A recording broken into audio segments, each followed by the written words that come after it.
ஞானானந்தமயம் தேவம் நிர்மலஸ்படிகாகிருதியும் ஆதாரம் சர்வ வித்யானாம் ஹயக்ரீவம் பாஸ்மகே. நெக்ஸ்ட் ஜென் யூடியூப் சேனல் நேயர்களுக்கு அஸ்ட்ரோ கேஎஸ்ஐங்கரின் பணிவார நமஸ்காரங்கள். சனி வக்ர நிவர்த்தி 17/11/2025 6/3/2026 வரலும் உண்டான காலகட்டத்தில், அதாவது கார்த்திகை மாதம் 1ஆம் தேதி விஸ்வாவசு வருஷம் பார்த்தலையானால் திங்கட்கிழமை சனி, அதாவது திங்கட்கிழமை பிரதோஷ காலம், சோமவார பிரதோஷ காலம், மிகவும் வசந்த காலம். அந்த காலகட்டத்தில் சனி பகவான் கும்பராசியில் பூரட்டாதி நட்சத்திரம் 1ஆம் பாதத்தில் வக்ர நிவர்த்தி அடைகிறார். சரி, முதல்ல சனி பகவானுக்கு ஒரு வணக்கங்களை தெரிவிச்சுக்கலாம். நீலாஞ்சன சமாபாசாம் ரவிபுத்திரம் ஜமாகிருஜம் சாயா மார்த்தாண்ட சம்போதம் தம் நமாமி சனேஸ்வரம். சனி பகவானை வணங்கி கொள்ளும். சனி பகவான் காரகத்துவம் அப்படின்னு சொல்லுவோமே, ஆனால் அவர் பொதுவாகவே சனி பகவானை ஆயுள் காரகன் அப்படின்னு ஜோதிட சாஸ்திரம் சொல்கிறது. ஆயுள் காரகன். அதை தவிர உங்களுடைய வேலை, அதை தவிர உங்களுடைய 10ஆம் இடம்னு சொல்லக்கூடிய பதவி, புகழ், அந்தஸ்து, கௌரவம், இது எல்லாத்துக்குமே அவர் தான் காரகத்துவத்தை கொடுக்குறார். அது தவிர உங்களுடைய தொழில், ஜீவனம் அப்படின்னு சொல்லக்கூடியது, கடன், நோய்வாய்ப்படுதல், அதை தவிர ஹாஸ்பிட்டலில் போய் அட்மிட் ஆகிறது, அசிங்கப்படுறது, அடுத்தவாகிட்ட அவமானப்படுறது, முடிஞ்ச வரலும் மறைஞ்சி வாழக்கூடிய காலகட்டம். இது எல்லாம் இருந்தாலும் ஒரு பக்கம் பார்த்தோன்னா சனீஸ்வரனால் போராளி குணம் வரும். உங்கள் பின்னாடி மக்களினுடைய செல்வாக்கு அதிகமாகும். சனி பகவான் எப்பொழுதுமே சனி கொடுக்கணும்னு நினச்சா யாராலையும் தடுக்க முடியாது. சனி பகவானுடைய அதாவது சனி பகவானுடைய தசாபுக்திகளில் தான் பெரிய பெரிய தலைவர்கள்லாம் பெரிய இடத்தை பிடிச்சிருக்கக்கூடிய காலகட்டமாக பார்க்குறோம். இந்த சனி பகவானின் காலகட்டத்தில் பார்த்தீங்கன்னா மக்களினுடைய செல்வாக்கை பெறக்கூடிய வாய்ப்புகள் மிகவும் அதிகம். இந்த லோயஸ்ட் பீப்புள் பிலீவ் பண்ணக்கூடிய அளவுக்கு சனியினுடைய காரகத்துவம் நல்லபடியாகவே அமையும். கீழ்த்தட்டு மக்களை நிச்சயமாக பயப்படுத்தக்கூடும், வசியப்படுத்தக்கூட நல்ல ஒரு ஏற்றமான விஷயங்களை இந்த சனி பகவான் கொடுப்பார். போராளி குணம் இருக்கும். எந்த ஒரு விஷயத்திலையும் நேர்மை தன்மையை எடுத்து வெளியே கொண்டு வருவார். இதன் மூலியமாக பார்த்தாலேயானால் எந்த இடத்துல நேர்மை தன்மை இருக்கணுமோ இந்த லோயர் மாஸில் அதை எடுத்து வெளியில் கொண்டு வரணும் அப்படின்றது தான் அவருடைய முக்கியமான இது. கீழ்த்தட்டு மக்களுக்கு மிகவும் ப்ரொடெக்ஷனாக இருக்கக்கூடிய, மிகவும் அதாவது அவர்களுக்கு ஹெல்ப் பண்ணக்கூடிய, ரொம்ப இதுவாக இருக்கக்கூடிய ஒரு காரகட்டமாக இருக்கக்கூடும். அதனால் சனி திசை வரும்போது பார்த்தாலேயானால் கீழ்த்தட்டு மக்களுக்கு நம்ம ஏதாவது ஹெல்ப் பண்ணணும், அந்த மாதிரியான பொசிஷன்ஸில் இருந்தோமே ஆனால் கண்டிப்பாக நம்மளுக்கு சனி பகவானுடைய தாக்கம் நிச்சயமாக கம்மியாக இருக்கும்.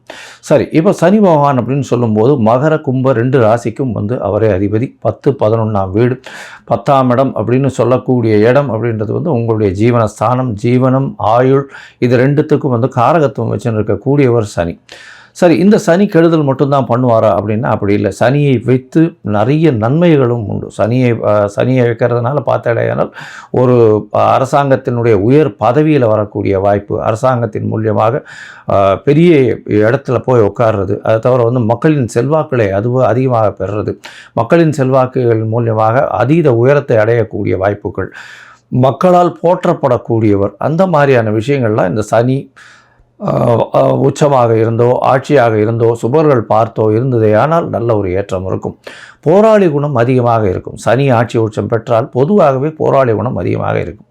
சரி, இந்த சனி எந்தெந்த விஷயத்தை பார்க்கலாம் அப்படின்னா, அதாவது எலும்பு சம்பந்தமான பிரச்சனைகள், அது தவிர சிறுநீரக பிரச்சனை, அதாவது கழிவு உபாதைகள் வரக்கூடிய பிரச்சனைகள், அதாவது கழிவு பாதையில் வரக்கூடிய உபாதைகள், கிட்னி ப்ராப்ளம், அது தவிர இந்த ஸ்டூல்ஸ் பாஸ் ஆகக்கூடிய பிரச்சனைகள், இதெல்லாம் சனியினுடைய முக்கியமான பிரச்சனைகளாக கருதப்படுறது. அது தவிர பார்த்தோம்னா எலும்பு தேய்மானங்கள், அதை சனியினுடைய பிரச்சனையாக சொல்லக்கூடியது. ஏன்னா சனி மிகவும் முக்கியமான கிரகம். சரி, இந்த சனி பகவான் எந்தெந்த காலகட்டத்தில் யார் யாருக்கு இது பண்ணுவார் அப்படின்னு பார்க்கும்பொழுது, சனி பகவான் ஆட்சி உச்சம் பெற்றிருந்தால், சுவர்களின் பார்வையோடு இருந்தால் மிகவும் நல்லது. பொதுவாக சோம்பல் குணம் கொண்டவர்கள் இந்த சனி பகவான் லக்னத்தில் சனி இருந்து சனி பகவானுடைய ஆட்சியில் இருக்கிறவங்களுக்கெல்லாம் கொஞ்சம் சோம்பேறித்தனம் அதிகமாக இருக்கும். பேச்சில் வன்மை அப்படின்றதெல்லாம் பார்த்தீங்கன்னா ரொம்ப அதிகமாக இருக்கும். பேச்சின் மூலியமாகவே பிரபல்யமாகக்கூடியவர்களாகவும் இருப்பார்கள்.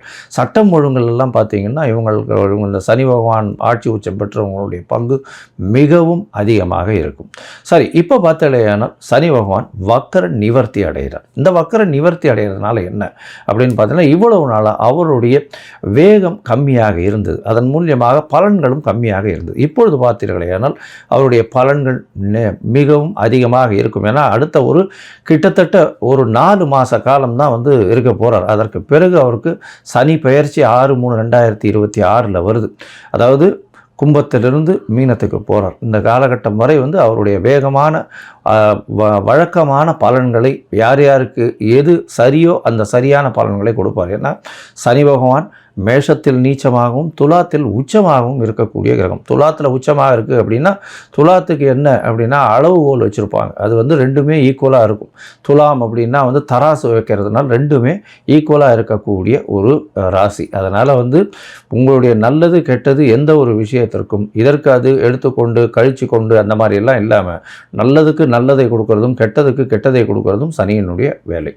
அதனால் சனி பகவானை பொறுத்தவரை நீங்கள் செய்த நன்மை, நீங்கள் செய்த தர்மம், அது எல்லாத்துக்கும் உண்டான நிச்சயமான பலன்கள் கண்டிப்பாக கொடுப்பார். யார் யாருக்கெல்லாம் 7.5 சனி, அஷ்டம சனி, அர்த்தாஷ்டம சனி இதெல்லாம் இருக்கோ அந்த காலகட்டங்களில் நிச்சயமாகவே அவர் கொடுப்பார்.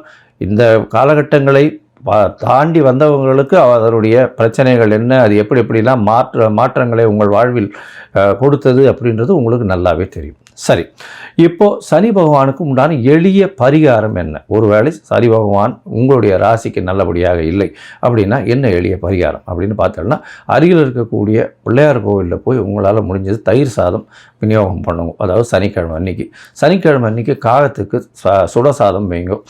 குளிச்சுட்டு பெருமாளை காமிச்சிட்டு அதுக்கப்புறம் சுடசாதம் காகத்துக்கு வைங்க. அது தவிர சனிக்கிழமை எள்ளு விளக்கு போடுங்க. யாருக்கு? சனி பகவானுக்கு எள்ளு விளக்கு போடுங்க. ஒரு 8 எள்ளு விளக்காவது போடுறது ரொம்பவும் முக்கியம். 8 பிரதட்சணம் வர்றதும் ரொம்பவும் முக்கியம். அது தவிர பார்த்தோம்னா சனி பகவான் அப்படின்னு சொல்லும்போதே காகத்துக்கு உண்டான விஷயங்கள், காகத்துக்கு உண்டானது, அதாவது சாதம் வைக்கிறது, காகத்துக்கு உண்டான வடித்த சாப்பாடு, புது சாதம் சனிக்கிழமை வைக்கிறது ரொம்பவுமே முக்கியம். அது தவிர தோல் சம்பந்தப்பட்ட இரும்பு சம்பந்தப்பட்ட தானங்கள் கொடுங்க உங்களால் முடிஞ்சது. அது தவிர முடவன் கிரகம்னு சொல்லக்கூடியதுனால கால் உடைந்த கால் இது இல்லாமல் பேரலைஸ் ஆகிருக்கிறவா, கால் ஊனமுற்றவர்கள் அவர்களுக்கு உங்களால் முடிஞ்ச அளவுக்கு எந்த அளவு ஹெல்ப் பண்ணுறதுனாலும் பண்ணுங்க. சாப்பாடு பணம் மட்டும் கொடுக்காதீங்க. ஏன்னா இந்த காரகத்துவத்துக்கு நீங்கள் தானம் கொடுக்க வேண்டியதுன்னு பார்த்தேன்னா நல்லெண்ணெய் கொடுக்கலாம், தயிர் சாதம் கொடுக்கலாம், கருப்பு துணி கொடுக்கலாம். அது தவிர பார்த்தாலேனால் எள்ளு கொடுக்கலாம். அது தவிர உங்களால் முடிஞ்சது தோல் சம்பந்தப்பட்ட விஷயங்கள், அதாவது தோல்னால் இந்த லெதர் ஷூஸு, லெதர் பர்ஸு, இந்த மாதிரியான விஷயங்கள் கொடுக்கலாம். லெதர் பேக் கொடுக்கலாம், லெதர் கோட்டு கொடுக்கலாம், லெதர் க்ளவுஸ் கொடுக்கலாம். அது தவிர இரும்பு சம்பந்தப்பட்ட விஷயங்கள், அதாவது உடல் உழைப்பை நம்பி இருக்கிறவர்கள், அதாவது வீடு இருக்கிறவர்கள், அது தவிர இப்போ அந்த சுவேஜ் இந்த மாதிரியான விஷயங்கள், கீழ்த்தட்டு வேலைகள் செய்பவர்கள் அவர்களுக்கெல்லாம் உங்களால் முடிஞ்சது ஷூஸ் வாங்கி கொடுக்கலாம். இரும்பு சம்பந்தப்பட்ட அந்த பாண்டு, மம்முட்டி அந்த மாதிரியான விஷயங்கள் வாங்கி கொடுக்கறதன் மூலியமாக சனி பகவானுக்கு செய்யக்கூடிய பிரீத்தியாக இது எடுத்துக்கொள்ளப்படும். இரும்பு சம்பந்தப்பட்ட இந்த இரும்புன்னா ஆணி, அந்த மாதிரி சுத்தி, உளி இதெல்லாம் வாங்கி தானமாக சனிக்கிழமை கொடுக்கலாம். நல்லெண்ணெய் தானமாக வாங்கி சனிக்கிழமை கொடுக்கலாம். சரி, இந்த காலகட்டத்தில் உங்களுக்கு என்னென்ன விஷயங்கள் நடக்கும் அப்படின்னா, சனி பகவான் கும்பராசியில் இருக்கார். கும்பராசியிலிருந்து அவருடைய பார்வை அப்படின்னு சொல்லக்கூடியது சமசப்தம பார்வை அப்படின்னு சொல்லக்கூடியது சிம்மத்தில் விழும். அதாவது 7ஆம் இடம். 7ஆம் இடம் எல்லா கிரகங்களுக்குமே உண்டு. அதை தவிர பார்த்தீங்கன்னா அதீதமான பார்வைன்னு சொல்லக்கூடியது 3ஆம் இடம் மற்றும் 10ஆம் இடம். இது சனி பகவானுக்கு உண்டான விசேஷ பார்வைகள். 3ஆம் இடம்னு சொல்லக்கூடியது மேஷத்தையும் 10ஆம் இடம்னு சொல்லக்கூடியது விருச்சிகத்தையும் சனி பகவான் பார்க்குறார். இந்த காலகட்டத்தில் சனி பகவானின் பார்வையில் படக்கூடிய ராசிகளுக்கும் சிறு சிறு பிரச்சனைகளும் கண்டங்களும் வரக்கூடிய வாய்ப்புகள் மிகவும் அதிகம். சரி, இந்த காலகட்டத்தில் சனி பகவானுக்கு உண்டான எளிய அதாவது காயத்ரி மந்திரம்னு சொல்லக்கூடியது ஓம் சனேஸ்வராய வித்மஹே சாயா புத்ராய தீமஹி தன்னோ சனேஸ்வர பிரசோதயாத்து அப்படின்றத ஒரு 8 தரம் ஒரு நாளைக்கும் சொல்லிட்டு வாங்க. நான் என்னுடைய யூடியூப் சேனல்லையும் அதை லிங்க் போடுறேன் பாருங்க.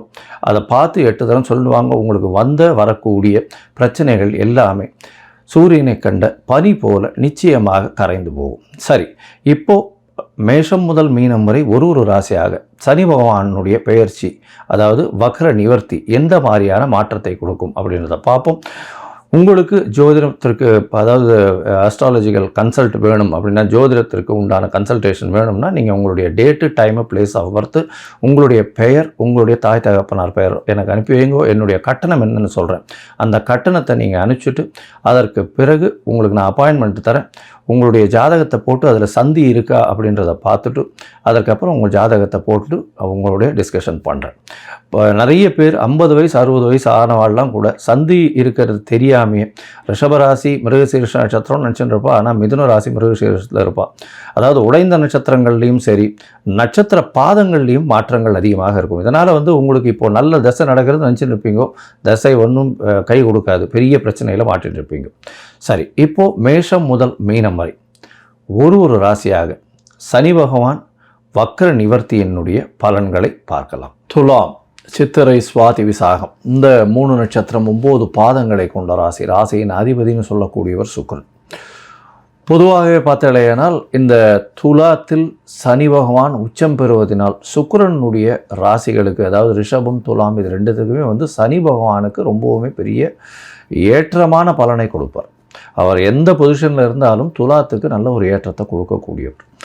சரி, இப்போ 5ஆம் இடம்னு சொல்லக்கூடிய, அதாவது கும்பத்தில் பூர்வ புண்ணிய புத்திரஸ்தானம் அப்படின்னு சொல்லக்கூடிய 5ஆம் இடத்துல வக்கர நிவர்த்தியாரர். வக்கர நிவர்த்தியாரர் அது 17/11/2025 6/3/2026 வரலும் உண்டான காலகட்டமாக இருக்குது. இந்த காலகட்டத்தில் பார்த்தாலேனால் 5ஆம் இடத்துல சனி பகவான் இருக்கார். என்ன சார் இது, புத்திரஸ்தானத்தில் போய் சனி பகவான் இருக்கார், அது நல்லபடியாக இருக்குமா அப்படின்னா, கண்டிப்பாக இவ்வளோ நாள் குழந்தை பிராப்தி இல்லாதவர்களுக்கு குழந்தை பிராப்தி உண்டு. ஏன்னா 5ஆம் அதிபதி 5ஆம் இடத்தில் இருந்தாலே குழந்தை பிராப்தி நிச்சயமாக இருக்கும். அவர் துர்கிரகமாக இருந்தாலும் சரி, நல்ல கிரகமாக இருந்தாலும் சரி, கண்டிப்பாக குழந்தை பிராப்தி ஏற்படக்கூடிய காலகட்டமாக அமையும். கவலைப்படவே தேவையில்லை. அது தவிர பார்த்தாலேனால் உங்களுடைய ராசிக்கு 5ஆம் இடம்னு சொல்லக்கூடிய இடம் பதவி, புகழ், அந்தஸ்து, கௌரவம் இதெல்லாம் சொல்லக்கூடியது. பூர்வ புண்ணிய புத்திரஸ்தானம்னு சொல்லக்கூடியது. அதாவது மூதாதையர்களுடைய ஆசீர்வாதங்கள்னால வரக்கூடிய விஷயங்கள். 9ஆம் இடத்தையும் சொல்லுவோம், இருந்தாலும் 5ஆம் இடமும் அதற்கு ஏற்றது. அதனால் பார்த்தோம்னா 9ஆம் இடம் 9க்கு 9ன்னு சொல்லக்கூடியது 5ஆம் இடமாக வரும். அதனால் பூர்வ புண்ணிய புத்திரஸ்தானமாக இருந்தாலும் மூதாதையர்களின் நிச்சயமாக ஆசீர்வாதம் கிடைக்கக்கூடிய இடம் அப்படின்னு சொல்லக்கூடியது 5ஆம் இடம். இந்த இடத்துல ஆட்சி பெற்ற கும்ப சனி இருக்கிறது. அதுவும் துலாத்துக்கு ரொம்பவும் நட்பான ஒரு கிரகமாக சொல்லக்கூடியது. ஏன்னா துலாத்தில் உச்சம் பெறக்கூடியவர் சனி. அதனால் சுக்கிரனுடைய வீடுகளில் மிகவும் நட்பான கிரகம்னு சொல்லக்கூடியது. ஏன்னா ஒரு கேந்திர கோணத்திற்கு அதிபதியாக இருக்கிறவர் சனி. அதனால் கண்டிப்பாக நல்ல ஒரு ஏற்றத்தை கொடுக்கக்கூடிய காலகட்டம். உங்களுடைய புகழ் நிச்சயமாக பல மடங்கு இருக்கும். குழந்தைகள் மூலியமாக பெருமை, அதாவது உங்களுக்கே ஒரு நல்ல ஒரு பொது பெருமை, அங்கீகாரம் எல்லாமே கிடைக்கக்கூடிய காலகட்டம். அது தவிர 5ஆம் இடத்துல சனி பகவான் இருக்கார். என்ன சார் பண்ணுவார் அப்படின்னா, 5ஆம் இடம்னு சொல்லக்கூடியது காதல் வயப்படக்கூடிய இடம். அந்த இடத்துல சனி பகவான் இருக்கிறதுனால நிச்சயமாக அந்த பிரச்சனைகள் கண்டிப்பாக வரும். அதனால் காதலில் ஃபெயிலியர்ஸ் வரக்கூடிய வாய்ப்புகள் மிகவும் அதிகமாக இருக்கும். மனம் ஒப்பாத சில விஷயங்கள் நடக்க வேண்டிய காலகட்டமாக இருப்போம். சரியா, இந்த 5ஆம் இடம் அப்படின்னு சொல்லக்கூடிய இடத்துல சனி பகவான் இருக்கிறதும், அவர் உங்களுடைய ராசிக்கு பார்த்தோம்னா சப்தமத்தை பார்க்குறார், 7ஆம் இடத்தை பார்க்குறார். அதனால் பார்ட்னர்ஷிப் தொழிலில் கொஞ்சம் எச்சரிக்கையாக இருக்கிறது நல்லது. சிறு சிறு தொல்லைகள் வரக்கூடிய வாய்ப்புகள் மிகவும் அதிகமாக இருக்கும். அதோட எதிர்பாலினத்தவர் மூலியமாக சற்று பின்னடைவு ஏற்படக்கூடிய வாய்ப்புகள் இருக்கும். இருந்தாலும் 7ஆம் இடம் அவர் பார்வை பட்டாலுமே அந்த இடம் மேஷம்ன்றது சனி பகவான் நீச்சமாகக்கூடிய இடம். அதனால் பெரிய மாற்றத்தை அந்த அளவில் ஏற்படுத்த மாட்டார். கவலைப்பட தேவையில்லை. கொஞ்சம் ஜாகிரதையாக இருங்கோ. பார்ட்னர்ஷிப்பில் இருக்கிறவாள்லாம் ரொம்ப ஜாகிரதையாக இருங்கோ. பிஸ்னஸ் பண்ணுறவாள்லாம், சொந்த தொழில் பண்ணுறவாளுக்கு நல்ல ஒரு ஏற்றமான காலம். அது தவிர உங்களுடைய ராசிக்கு 11ஆம் இடத்தை பார்க்குறாரு. ஏற்கனவே கேது பகவான் இருக்கார், 11ஆம் இடத்தை வேறு பார்க்குறார். அதனால் பார்த்தீங்கன்னா தொழிலில் வந்து ஒரு பெரிய அங்கீகாரம் வரும். தொழில் மூலியமாக நிறைய வருமானம் வரக்கூடிய வாய்ப்புகள் உண்டு. நல்ல அதாவது மூத்த சகோதர சகோதரிகள் மூலியமாக சிறு சிறு தொல்லைகள் இருந்தாலும் அதில் வெற்றி வாய்ப்பு கிடைக்கும். சகோதரர்களுக்குள்ளே வந்து இந்த நில தகராறு அந்த மாதிரியான பிரச்சனைகளுக்கு உங்களுக்கு சாதகமாக வரக்கூடிய வாய்ப்புகள் நிச்சயமாக உண்டு. உங்களுடைய ராசிக்கு 2ஆம் இடத்தையும் வந்து சனி பகவான் பார்க்குறார். சனி பகவான் 2ஆம் இடத்தை பார்க்குறதுனால என்ன ஆகும்னா பண வரவில் தடங்கள் இருக்காது. ஆனால் பேச்சில் ரொம்ப ஜாகிரதையாக இருக்கணும். ஏன்னா நீங்கள் பேசுகிறது தவறுதலாக புரிந்து கொள்ளப்படும். அதனால் வந்து கொஞ்சம் ஜாகிரதையாக இருக்கணும். குடும்பத்தில் சிறு சிறு தொல்லைகள் இருக்கும் பேச்சின் மூலியமாக. அதனால் கணவன் மனைவியிடையே சிறு சிறு வார்த்தைகளில் வந்து பிரச்சனைகள் வரக்கூடிய வாய்ப்புகள் இந்த காலகட்டத்தில் உண்டு. பொறுமையாக இருக்கிறது நல்லது. சரி, இப்போ மொத்தத்தில் பார்க்கும்பொழுது துளாராசிக்காரர்களுக்கு நிச்சயமாகவே பெரிய ஏற்றத்தை கொடுக்கும் காலகட்டம். குழந்தை பிராப்தி ஏற்படக்கூடிய காலகட்டமாக அமையும். அதை தவிர பார்த்தீங்கன்னா உங்களுடைய பதவி புகழ் அந்தஸ்து கௌரவம்லாம் உயரக்கூடிய வாய்ப்பு, உங்களுக்கு ஒரு பெரிய ஐடென்டிட்டி வரக்கூடிய காலகட்டமாக அமையும். அதை தவிர உங்களுடைய பார்ட்னர்ஷிப் தொழிலில் கொஞ்சம் ஜாகிரதையாக பொறுமையாக இருந்து அதில் வந்து வெற்றி பெறுறது ரொம்பவும் நல்லது. எதிர்பாலினத்தவர் மூலியமாக சிறு சிறு தொல்லைகள் இருந்தாலும் பெரிய அளவுக்கு பிரச்சனை இருக்காது. இதை தவிர பார்த்தீங்கன்னா உங்களுடைய குடும்பத்தில் சிறு சிறு பேச்சின் மூலியமாக பிரச்சனைகள் வரக்கூடிய வாய்ப்புகள் உண்டு. பண வரவிற்கு பிரச்சனை இருக்காது. பணம் நிச்சயமாக வரக்கூடிய வாய்ப்புகள் உண்டு. தொழிலில் வந்து நல்ல அபிவிருத்தி இருக்கும். அதை தவிர வந்து தொழிலில் அபிவிருத்தி இருக்கிறதுனால நல்ல ஒரு ஏற்றம் இருக்கும். அதன் மூலியமாக பணம் அதாவது லாபங்கள் அதிகமாக இருக்கக்கூடிய காலகட்டமாக இருக்கும்.